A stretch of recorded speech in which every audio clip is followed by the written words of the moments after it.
not only for the year, but the quarter. When you see like a 11-figure budget for CapEx next quarter from big tech, that's a big number. If you don't have that money, you're just not playing in this infrastructure potential. And there's only a few places on Earth that have this capability to go do this. And once this is done and the spending is gone and the cycle is there and you can't catch up, you've really missed. And I'm watching bubble countries that have the resources but are kind of waiting and stuff. Like, don't wait too long.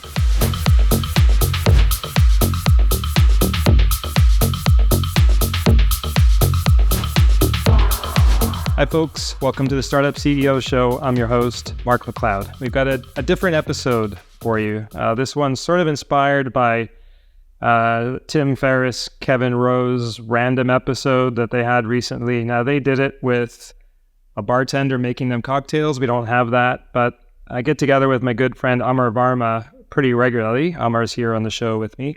And we often talk about what's happening in the startup world, and then we thought maybe we should just do that on some kind of cadence here on this show. And so that's what we're going to do today. And it's an experiment. We'll see how it goes. And please let us know how you think it went. Amar, welcome back. How you doing, man? Well, I'm great. Thanks for having me. I'm excited for this episode. Yes, it'll either be amazing or horrible and nothing in between. That's for sure. So this episode's actually going to drop on US Election Day. And since I'm the guy who gets to ask the questions, even though I'm going to do more than that here, let's just jump right in. What are your thoughts? What are your predictions? What's going to happen on Tuesday? Yeah, we're heading into the weekend before the election, and it's become even clearer than mud who's going to win next week, according to your favorite poll piece, whether it's journalism in the newspaper, social media, or folks that you follow influencing your opinions. It's one of those darned if you do, darned if you don't type of feelings. Everybody's going to be excited if their side wins, and extremely not just upset, but action-oriented if their side loses. So, not having a vote myself, it'll be interesting to see what happens. I think we've seen what happened after 2016's election and the reaction.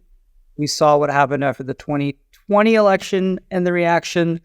So I would expect people not to be standing still after the election between now and, early January.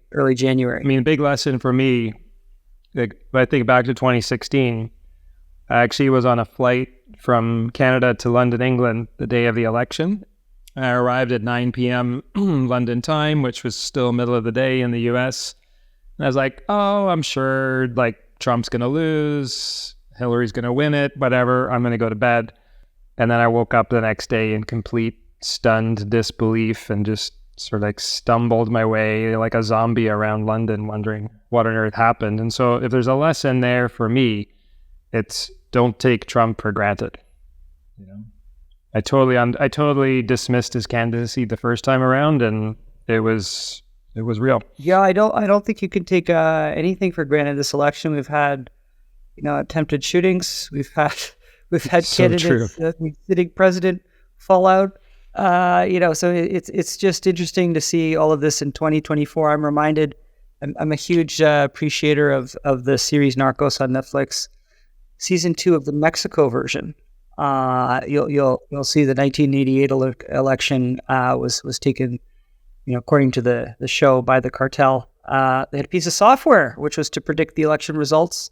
And the key piece was early in the day, they were showing who was winning, and it would have basically, mimic the rest of the day. They were able to influence those early poll results and kind of change the outcome of the election. So look at that as a long time ago and a different lifetime ago, and I'm looking at what's ahead of for us, and hopefully everything plays out smooth and there's no complications. But we'll see. And you and I were chatting about the candidates this week. Obviously, we know what Trump stands for. He's pretty vocal about it. And of course, we've seen one round of this already. And the thing with Kamala is we don't really know what she stands for. We just know that she's not Trump. If I was an American, I'd be voting because she's not Trump. And so that's probably not sufficient. I feel like we've taken for granted our privilege and right to vote for a long period of time in our life. And voter turnout is not 100%. And you see the outcomes of that, and you see countries where people can't vote, and the ensuing crazy chaos and disruption and violence that sometimes occurs, right? So it's like, if you are watching and you can vote, get out there and vote, make your opinion count. What diligence you do, and what, do you resonate with the person, the party, the policies, your neighbor, whoever you're like, that is your right and privilege. Exercise it. And, I think the outcome of which, if one side wins, what'll happen in the market and kind of to society, and if the other side wins, what'll happen in society and the market, like, we're going to find out.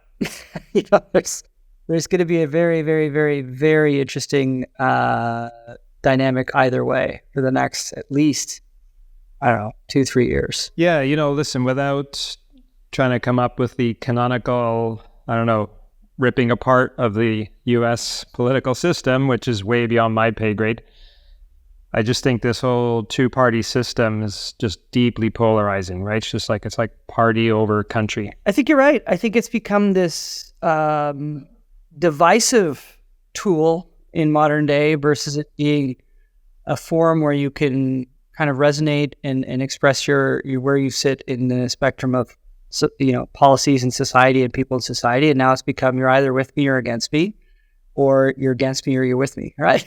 You can't, darned if you do, darned if you don't, back into that again. And it's like, if I'm going to one person's house on Friday, is my tune changing versus, who I was interacting with in the office earlier in the day? Like, it's getting people to have to be chameleons and not being able to let them really be themselves. Like, I commend those who've been open of their opinion, their reasoning, their stance, whatever it is, right? I really commend those people, because that's really hard to do, and it's hard to really stick out, and you're going to face critique, and you're also going to face the things you don't hear behind your back. And that's the one that I really think is interesting. I'll give you an example. I did a call for an LP who's an investor, and one of my investors is an investor in my current company, Mantle. And at the end of the call, they had like this five-minute conversation with me asking about the political views of the GP. And I was like, where did that come from? Wow. First of all, it's none of my business, right? But second of all, why don't you ask them? And really the crux of the questioning was, did I feel like their political opinion was helping or hurting me as a portfolio company in their fund? And I was like, oh, very interesting. I had to pause for a minute going, well, they've been incredibly helpful, and I can't, so I said, it's probably helping, right? Like, that was my initial response, right? I've had some time to ruminate and kind of let it marinate, but I don't have something on the downside. But the problem is the downside is probably something that I'm not being told, I'm not seeing feedback on, or there's a closed room. I just don't know. That's fascinating. I've never heard that ever come up in diligence before. That's a sign of the times, if anything. Maybe the last thing I'll say on this topic, but then happy for anything else you care to bring up about it, is I try not to watch the news, because I find the news is polarizing, divisive, it's focused on the negative, and there's so much goodness in the world that isn't newsworthy. But I did happen to just catch Elon Musk endorsing Trump at a rally last week, and it really pissed me off. Here's a guy who, I don't think he is anymore, but for some period of time was the world's richest person. Like, does he need more freedom? Does he need lower taxes? Like, where does human decency rank in his algorithm for picking a candidate? And a lot of folks have come out in defense of Trump because presumably Republicans and Trump are for more freedom for entrepreneurs. But where does decency show up? I'll say this. I've had at a cursory level, many friends, colleagues talk about, they've loved their Teslas for a decade and they're contemplating what else to get. Of course, I tell them a Ford electric Mustang is the number one. As you should. Love it. My fleet. For anyone listening and watching, by the way, Amar sold a company to Ford, hence that's that allegiance. So I just wanted to give that background. Thank you. The concept is the Tesla is a computer with wheels for me, and my Mach-E is the car with a computer, right? So it's like a totally different dynamic. Human decency is all we can exemplify as individuals every day. So I think it's very important. I'll give you a quick aside. One of my previous companies, the acquirer was run by this gentleman, Paul Moritz. Paul Moritz was the number 3 guy at Microsoft when Ballmer got the job. So Ballmer got the job, he left. Eventually, he ran VMware through its epic run and Pivotal, which we did to public and got bought by VMware and Broadcom. Long journey. Anyways, moral of the story is he said, look, we're going to win this race when we were contemplating joining. And he goes, that's a for sure thing. He goes, but how we win will be what will be measured by. Were these good, decent people conducting things in a manner that was representative of the image we wanted out there?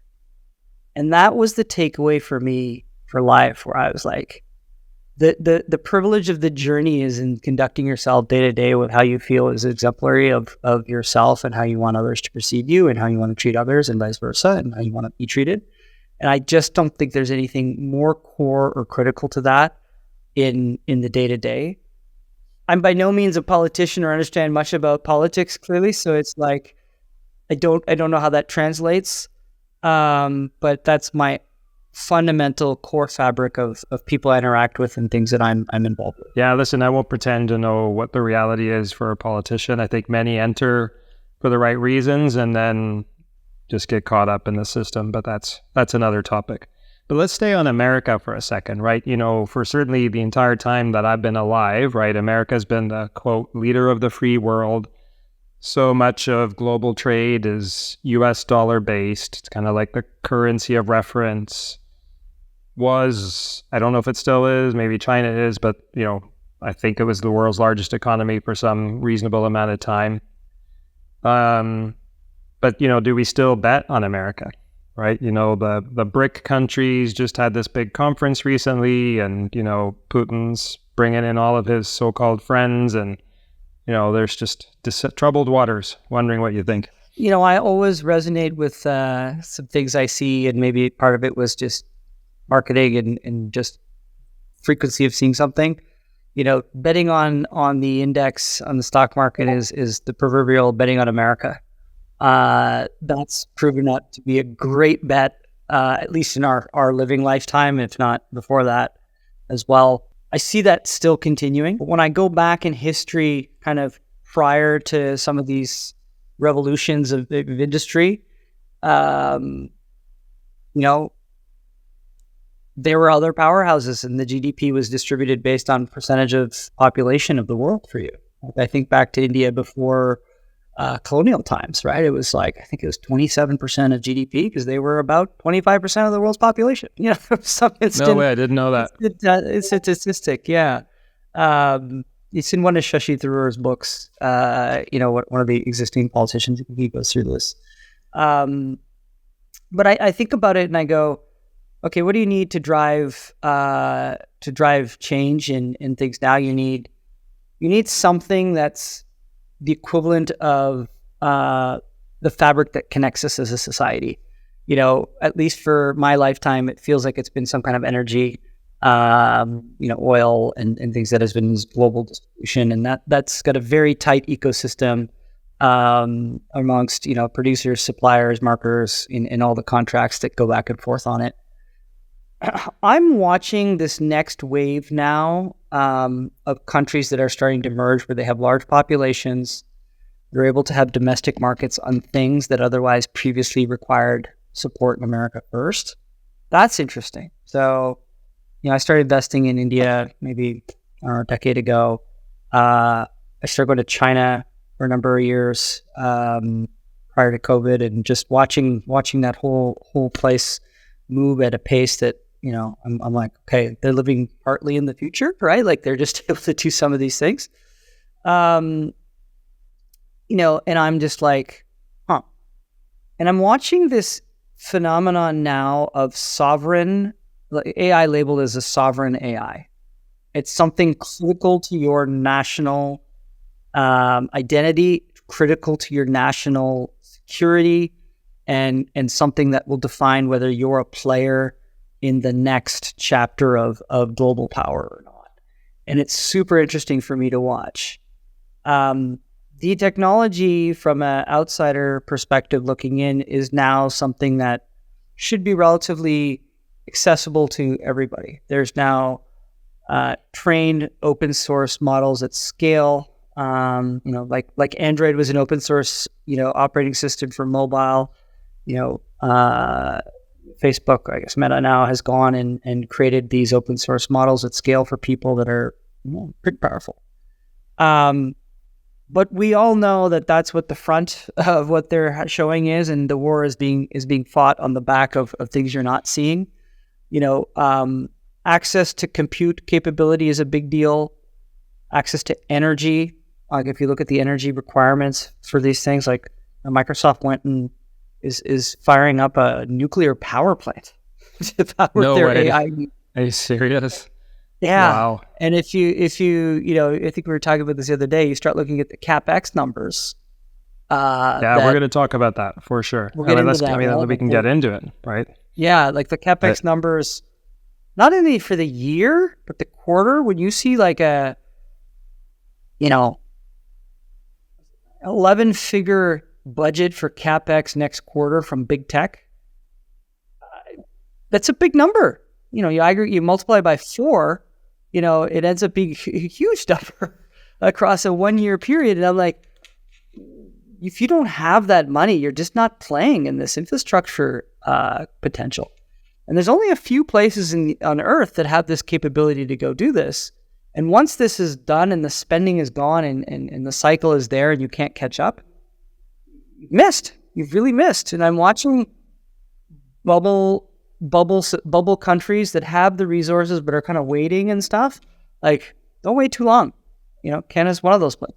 Don't wait too long. This is the birthplace of a lot of the AI, and it's now the best export we've had that we've got zero return on. This is one of those types of things that it's like frustrating, but like, not the story of Canada. I remember we got a good number of Canadian listeners here, and I remember hearing a stat once that there were 400,000 Canadians living in Silicon Valley in high tech. You were one of them for years. I don't know if it's still true, but at one point, every publicly traded technology company in the US had a Canadian in the executive team, like just giant amount of brain drain. And you're right, there was so much AI kind of research intelligence in Canada. You were telling me a pretty frustrating story about someone trying to immigrate to Canada. Maybe let's tell folks about that. Yeah. So anybody listening who has a line to the leaders of immigration, you need to get this person immediate immigration, immediate citizenship. There's an individual that I've known for some period of time, runs a very prominent company in AI, was a very prominent researcher, worked at the largest ride-sharing company around, and is now revolutionizing, driverless capabilities now, and for some reason isn't yet a citizen of this country.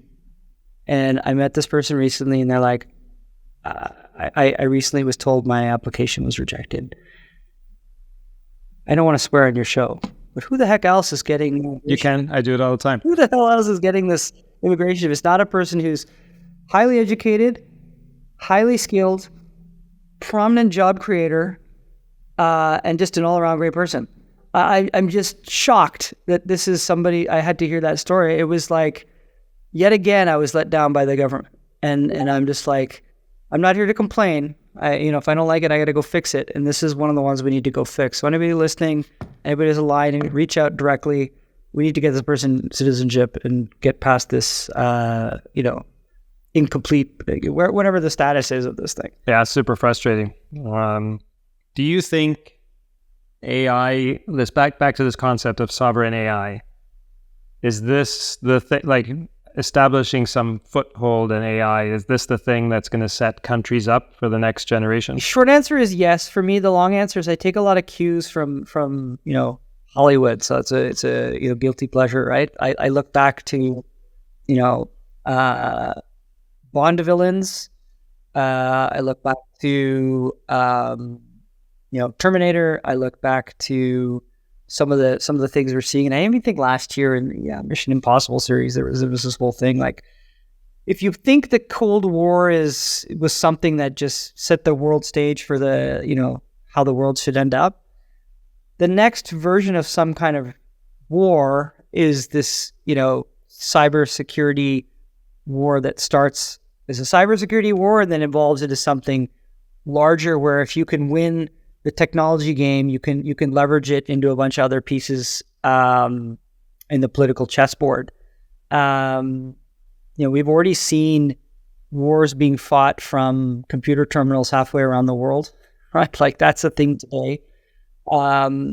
Imagine those aren't powered by people anymore; they're powered by bots, because they understand they're humanoid robots or some version of robots that are powered by these open source models. Like, I'm not trying to paint any kind of doomsday, but this is the war that's being fought. And when I look at sovereign levels of investment for these things, obviously they want to be at the forefront of tech. Like, that's important. We've seen that play out. I think if I look back like 20 plus years ago, South Korea was a great example.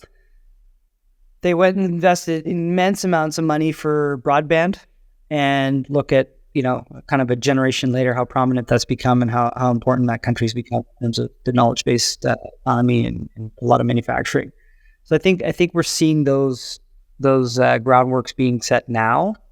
But if you look at the scale of investment and the power requirements, et cetera, like, not everybody can do this. Not everybody's going to have access to this. It's not putting fiber in the ground anymore. It's like, getting access to the compute, having sustainable power that allows you to power this compute, and then being able to use it and harness it in usages that are important to your country. This episode is brought to you by Fellow. Tell me if this sounds familiar. You wake up, you take a look at your calendar, and you see it's filled with meetings, stand-ups, weekly check-ins, one-on-ones, town halls, and those are just your internal meetings. Some are productive, but some are definitely slowing you down. Be honest with yourself. How many times have you thought this meeting could totally have been an email? Now consider that in the US alone, there are 55 million meetings each day, and 85 to 90% of those don't have an agenda. Fellow is on a mission to solve the meeting problem by offering the only AI meeting management solution that covers every part of your organization's meeting workflow. And as a Startup CEO Show listener, you get 300 free minutes of AI recordings if you sign up today. Go to fellow.app/CEO to start your free trial and start having better meetings. So on the energy front, that feels like a strength for Canada. My dad, back in the day, used to install Canadian-made CANDU nuclear reactors in different places around the world, and he spent a whole bunch of time actually in South Korea doing that. So this is a resource that we have, I went in high school, grade 12 physics. We went to the nuclear power plant. I grew up maybe an hour from one, and it was cool. You had the Geiger counter. You had studied the unit in advance, and when you're young, sometimes you don't realize how amazing it is that you're physically close to something like this and you can actually go see it. So for me, I was like, wow, this is really interesting, really cool. Then you watch, disasters happen across the globe in this. And then you also notice locally, there's actually a bunch of reactors that are still running and still operating and still out there. So there's like operator error, technology error, like there's no room for error in this game. So you got to be very precise. And, if this is what it's going to take to power the next generation, like I just saw Microsoft turn on or announce that they're going to turn back on a nuclear reactor. Like this is the start. This is the trend coming back. Total random question. Your dad now having been involved with CANDU reactor installations, like he's fine, right? He's fine. Yeah. It was a weird period of time where his hair was green, but I think it was just the process of turning white. I think it was a coincidence. But my sister and her husband, so my brother-in-law, both work at Ontario Power Generation now. So it's a nuclear family. And so far, they still have 10 fingers and 10 toes. So yeah, I think they're good. And to your point about the Geiger count, like they get checked, right? They measure that stuff on some recurring frequency. So you brought up Microsoft, and so let's go back to that, right? CapEx and what you called it. You and I were playing tennis this week and riffing about this stuff, and we call it that kind of the haves versus the have-nots, right? And so Alphabet, right? They spent $24 billion on CapEx last year, but they announced they're going to spend $13 billion just in this quarter alone. Meta spent $37 billion on CapEx last year. Microsoft spent $24 billion. Like, how on earth does a startup compete with this? So I think it warrants mention kind of why the power requirements are so high, because I think this is sometimes lost. I'm going to try and simplify it, and I'm going to oversimplify it, so there's going to be some mistakes. So in the comments, please adjust if you feel like I've missed something. But I happen to be a chip designer to start my career in Silicon Valley, so I understand a thing or two about compute cycles and things like that. I worked on graphics cards, which are GPUs. So one of the things that's very interesting, if you look at the order of magnitude of increase in compute, it's just gone up order of magnitude. It's logarithmic now. Moore's law was a doubling every 18 months. We're far surpassing that based on the measurements. The challenge with that is the power requirements to train these models has been so great. So if you think about a physical space of a data center, the compute capability that was capable in there was big, but until the cycles and operations went way up and the power consumption leveraging technology went down, you couldn't get enough of the compute cycles to go train these models. The second they were able to do that, the ability to do, I think Jensen put it in his 2024, keynotes. I think it's something like the compute capability went up 300x. The power requirements went down basically an order of magnitude. And basically by leveraging that and shrinking, they're able to now train these models. And when they started to be able to train these models, it was like years, months, weeks, days, and it just starts coming down. This is why the power requirements at a very, very abstracted level are there. And when you think of like, hey, we want to create models, train models, use models for inference, like these are expensive operations from a power envelope, and you need a lot of it. So you're starting to see like data centers that previously came with like a small power generation capability are like, we need backing of nuclear plants. So this is just the scope, scale, and order of magnitude thinking that are required to understand this CapEx. So the CapEx on buying H100s from NVIDIA is immense. You're seeing it in NVIDIA's quarterly call. The backlog's there. The demand is there. The ability to train models now is, mind-blowing versus even, 3, 4, 5 years ago. The fact that they're open source now and you can get them at scale, like I think, that's something that's unbelievable. Now the race is to make that resource available to people to leverage. And doing that is an arms race now. And there's only a handful of people with the balance sheet to go do it, which is why you're seeing the immense investment. And the winners of that by proxy will be the folks, NVIDIA, its suppliers, likely even AMD and some of its suppliers as it goes through it. I'm sure there's a bunch of people I'm going to miss in that shout out, but you'll see it. But like in cloud and some of these other superscalers where there's just a Microsoft, an Amazon, and a Google, and you just can never spend to leverage against these people, you're going to see that in this AI infrastructure.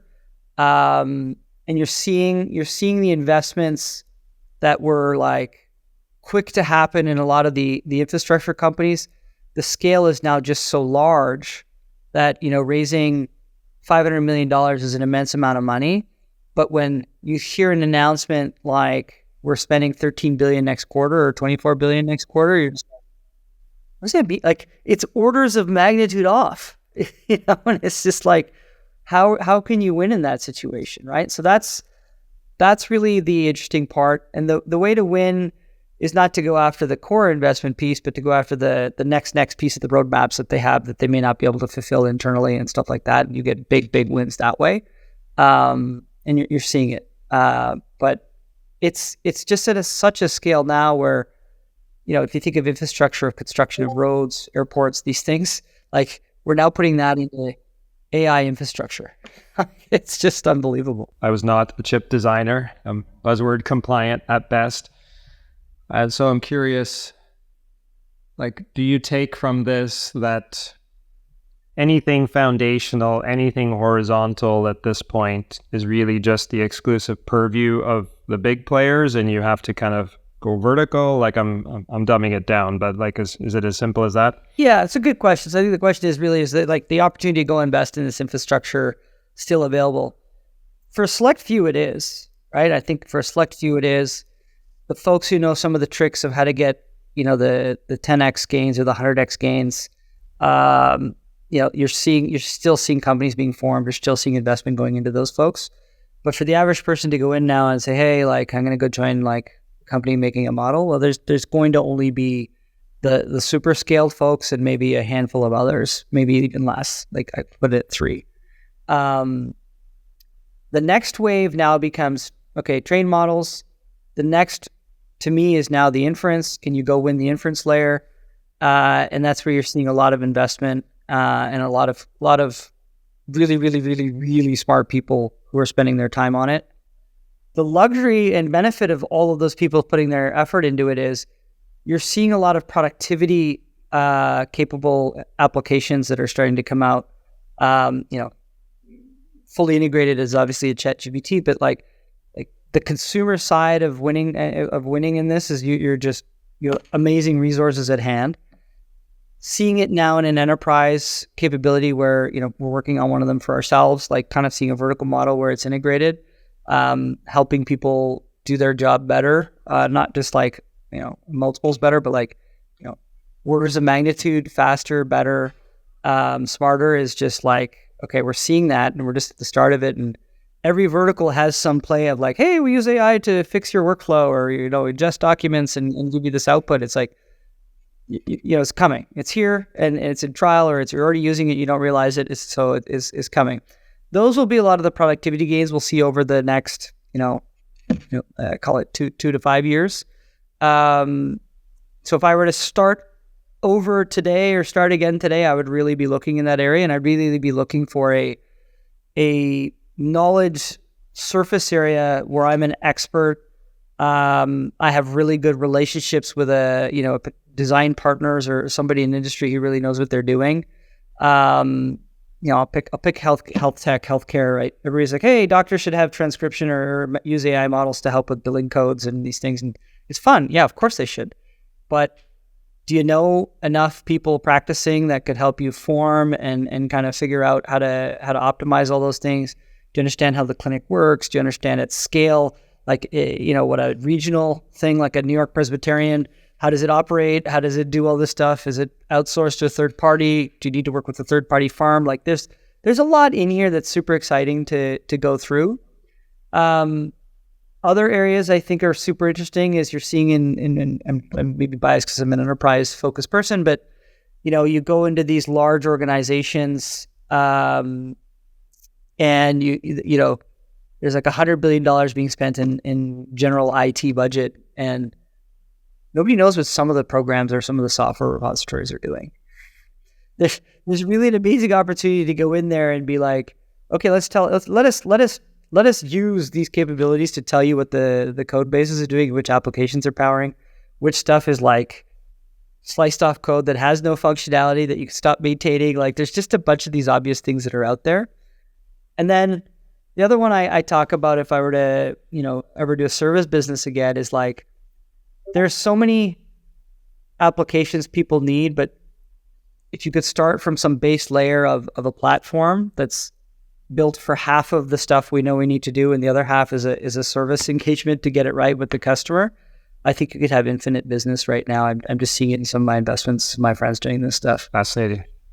I'm curious, we've been talking about a whole bunch of macro. We got two questions that are maybe more specific to you and your company. One is like, how much do you feel you needed to be aware of kind of these moving pieces in the broader environment in order to formulate your strategy for your company? I think you need to go down the rabbit hole, and whether that's you started reading stuff, you started using the models, you started talking to friends, you started contributing. Like there's depths and layers to this.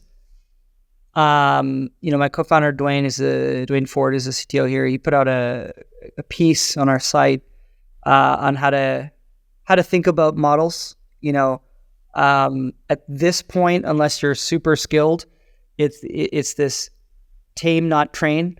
Understand the parameters, understand the what you're doing with the different parameters. And he's not the only one. Lots of people have published good things on this. So like, you can go read pieces like that, understand the state of the art. But really getting deep has given me one other piece that I think is really important. It's like these models were great at consuming information and having a lot of readily accessible stuff. I say like in their cache memory equivalent. But their reasoning capability was very, very, very small to start. And, I have 4 kids, so I'm watching these kids every day, every week, every month, every year kind of gain, motor function, intellectual function, speech, all these things. And I'm watching the inference of these models grow in leaps and bounds. So what would have been a newborn to a toddler is like newborn, toddler, high school student. Wow. Master's student, professional at the top of their game to like emeritus type stuff. And then, like once you can get past that, you end up with like an expert out of the box at some point. And that's kind of the bit of the holy grail of all these people working on it. But like, I'm seeing it in the early innings. But I think we're a long, or I don't want to date myself, but I think we're not 1 or 2 models away from every, worker that sits in front of a computer being obsoleted, right? I don't think that's happening. I'm watching, we have another series on our website around leveraging AI and code. And there's a bunch of great resources out there. If you've never, I think for myself, what was really eye-opening is there's a cohort of people who've written code, understand code, and they're using these tools and they're getting way more efficient. Whether it started out writing test infrastructure or, writing out simple things that would have been tedious tasks. Okay, great. But then there's this category of people who've never written code and never will write code. That'd be me. And now you have these, like, you had these no-code tools for a period of time. Now you have these tools that are like writing code, and if you know how to really prompt and understand things, you can get it to write things in production, things with tests. It's really quite intriguing to watch, because we're trying to leverage some of these tools every minute of every day. Because every time we do something, I go, can we automate it? Can we take our knowledge and go to a higher order bit in our business and our understanding? And I think if you evaluate everything in that automation capability, you'll really start to see efficiencies and gains in these things. So the follow-up question for me always is like, so what's quantify the gain, right? I think for us as a skilled group that's worked together over 5 companies, like I'm seeing probably productivity gains in at least, call it a third, 35% on a few things, or most things on average. And then, there's some places where we're getting like 100x, like or 100 times, or 100%, right? We're just getting automation of tasks or things that are just happening. So it's very interesting. If I had to compare maybe to a decade ago for what we're outputting, what would that have been in number of people? It's probably 3x, right? So it doesn't correspond with the third productivity gain, but just we're able to the tools got more efficient as well and all those things. So There's a bunch of things. I'm curious, you've raised money recently. To what extent did you have to, there's a pie chart of the Mantle story. How much of that story was AI centric?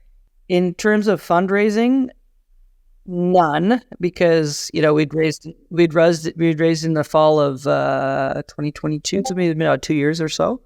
It wasn't really a driver. The wave we caught was obviously the models coming through and providing us a really good opportunity for a lot of automation. Now, when we talk about our products in all of our interactions with customers, partners, prospects, we are very upfront with we're trying to automate everything, right? And we're very clear. We're not using your data to train anything. Your data is not going into the models and being trained in any capacities. And it's very important that people understand that data piece for obviously understanding peace of mind and a bunch of things. But they really are encouraging us to be okay, you can do that. And they're seeing it reflected in speed, time to market, and then cost and quality, right? They're just seeing a lot of those things getting tightened and tightened and tightened. Maybe a random aside, but again, I'm completely unencumbered by any technical knowledge whatsoever.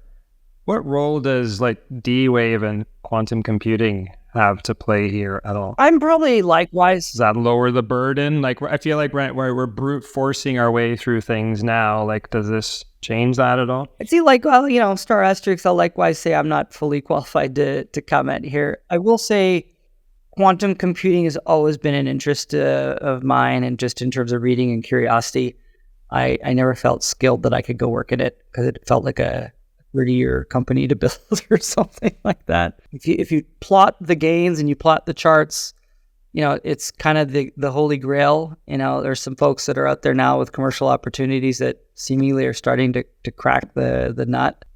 It's exciting. I would love for it to be here today, because this it kind of scares me, to be honest. But yeah, it does sound also cool. It does, but I haven't gone and checked out the interviews with Jetson and others on it, so they probably have a much better take on where they think quantum computing is versus today's state of art, and where they see an intersection of this stuff. I will just comment on a few things. We endowed a research chair in AI and bioinformatics as a family to the hospital for sick children. And this was 6+ years ago now, maybe closer to 7. And I was like, hey, if you guys could leverage, AI to uncover things quicker, et cetera, molecules for, exclude molecules for, that shouldn't be tried as candidates, that's going to be revolutionary in terms of speed to market of things, right? And you're just watching how many days did the COVID vaccine take? 3? It was like they just were able to do stuff like that. And I was like, that's the kind of stuff where you can see generational changes in outcomes in terms of knowledge of information and leveraging it. We're seeing now, combination of CRISPR, CAR T cells.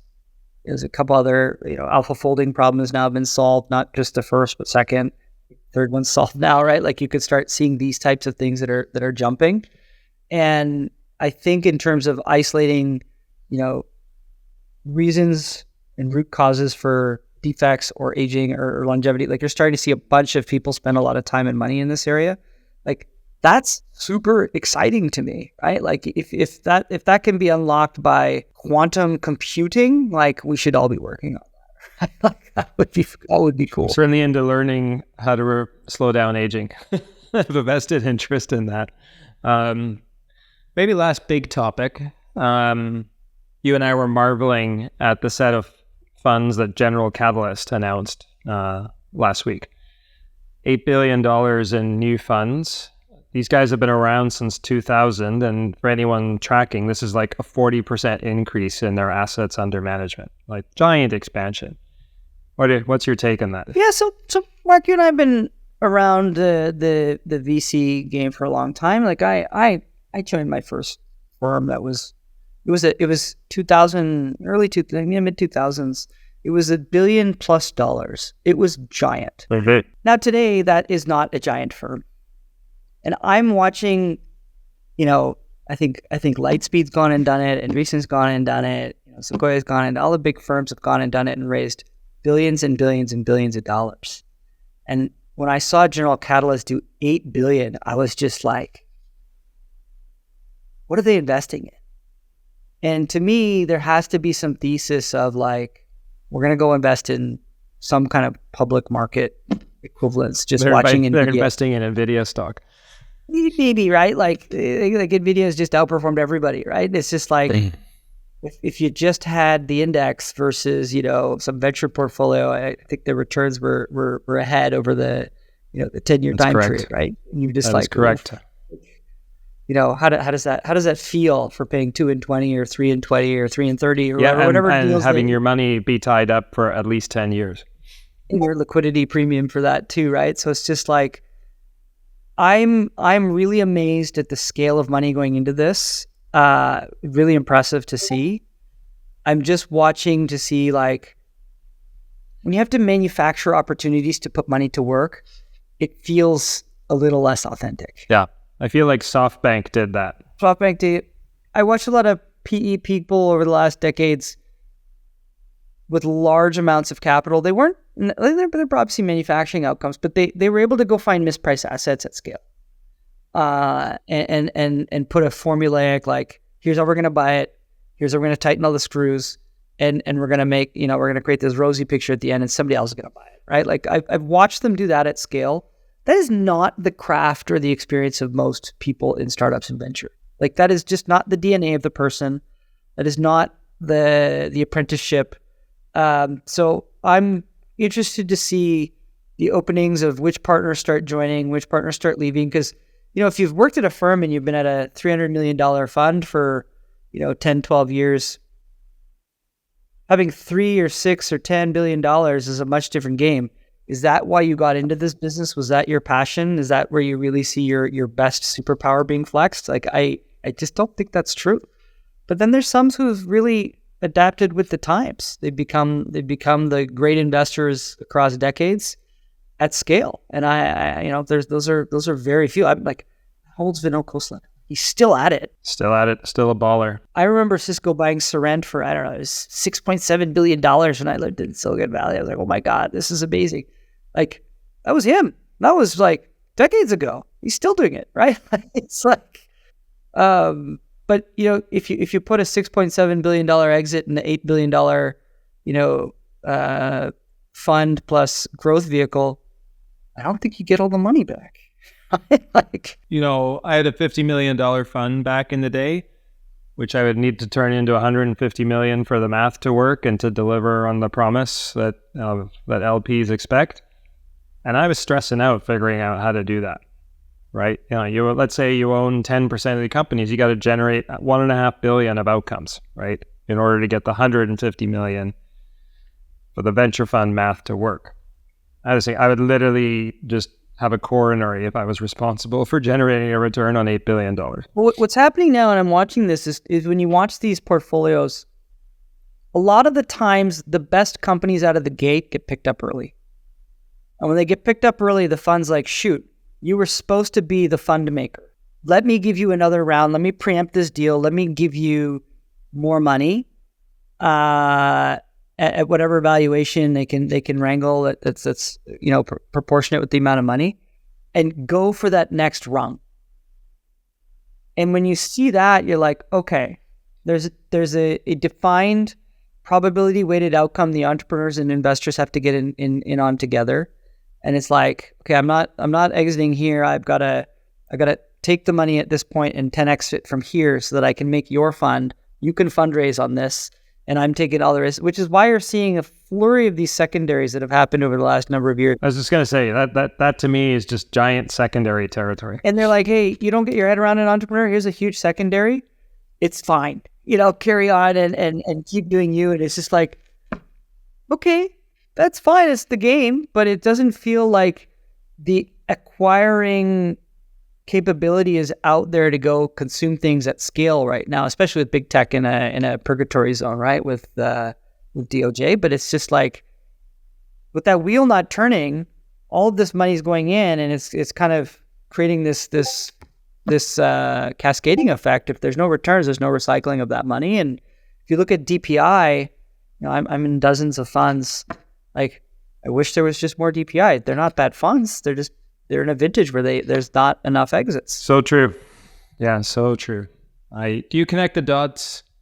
I think you kind of said it here with kind of the doubling down on the ones that are winning, but connecting the dots here between this $8 billion funds and what we were talking about earlier, and this just dynamic of haves versus have-nots, and just the magnitude of the dollars that it takes to play now. Yeah, one thesis, we were riffing on this the other day, one thesis might be that your startup is now more of an infrastructure type deal than a whiz bang software or system that you could put in network or something like that, right? And it's like, okay, the venture investment here is something of infrastructure scale that requires dollars that are commensurate with having not a $80 million, $800 million fund, but an $8 billion series of.